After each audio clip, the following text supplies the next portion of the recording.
stories for Shabbos. Think of someone who you have always dreamed of meeting. Someone that you wish you had or could have or will have the chance to meet and spend some time with. And now imagine that that person was coming to your house for dinner. How excited you'd be.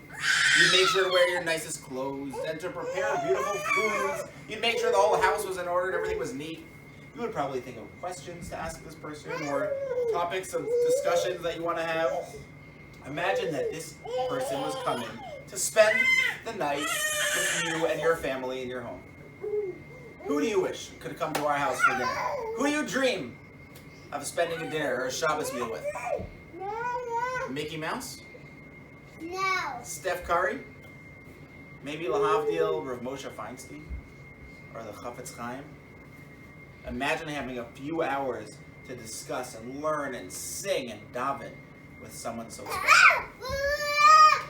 There was a man who lived in Lithuania in Europe in the 1800s who had the great zechus one Friday night to host the great Rav Yisrael Salanter in his house for dinner.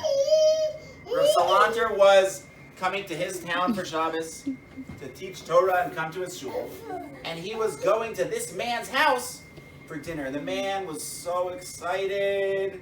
They prepared their nicest foods. He put on his special suit. He was going to sing his favorite Zemiros. He prepared questions to ask Rav Yisrael Salanter. He prepared Divrei Torah to share with Rav Yisrael Salanter. He couldn't wait. You listening? Yeah. Good. And then Rav Yisrael Salanter finally showed up at his house. He made Kiddush. You listening? He made Kiddush. They made Hamotzi. And he was so excited, he said, Rav Yisrael Salanter, I have a question I want to ask you. And Rav Yisrael said, actually, if it's okay, let's have the soup first.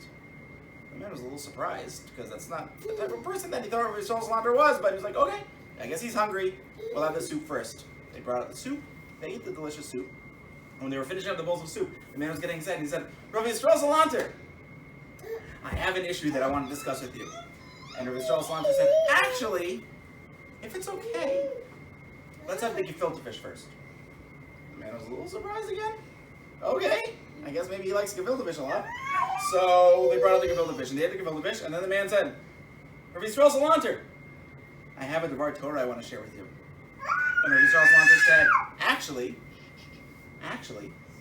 maybe we can bring out the main course first.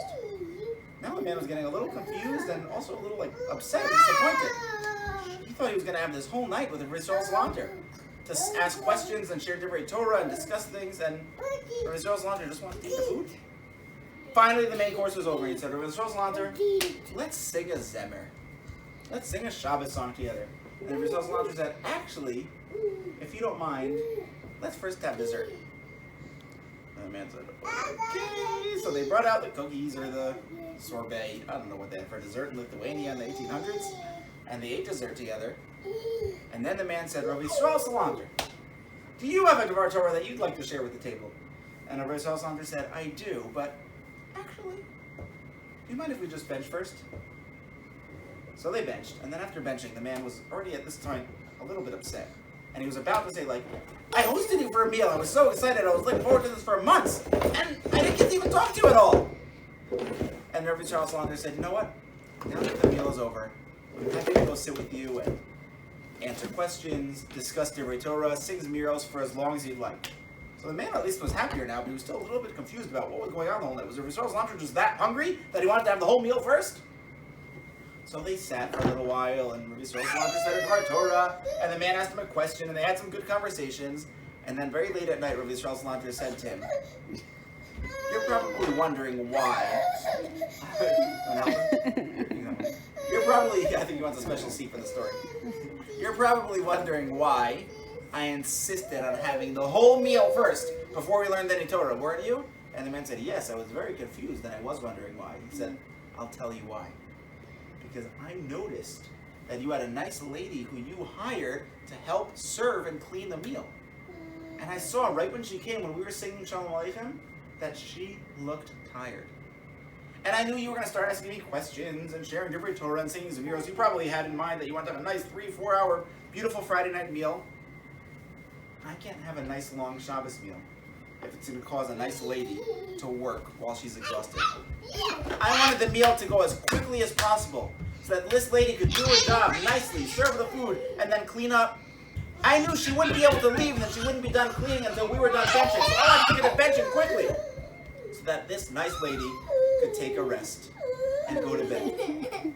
Once I know that she's resting and that she's comfortable, now I can share Divrei Torah. And now we can sing Shabbos songs. So this man thought he was getting gypped, that he wasn't going to get his great Shabbos meal from Rabbi Salter.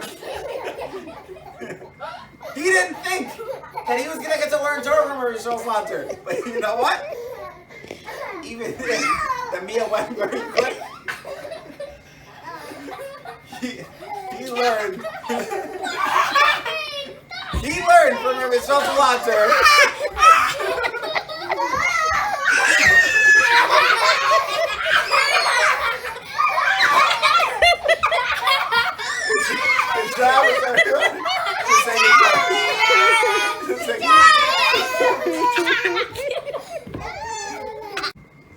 This man felt gypped, that he missed out on his special meal with Rabbi Salanter.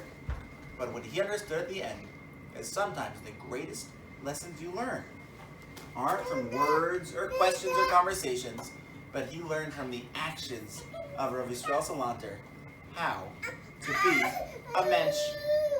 Good Shabbos, everyone.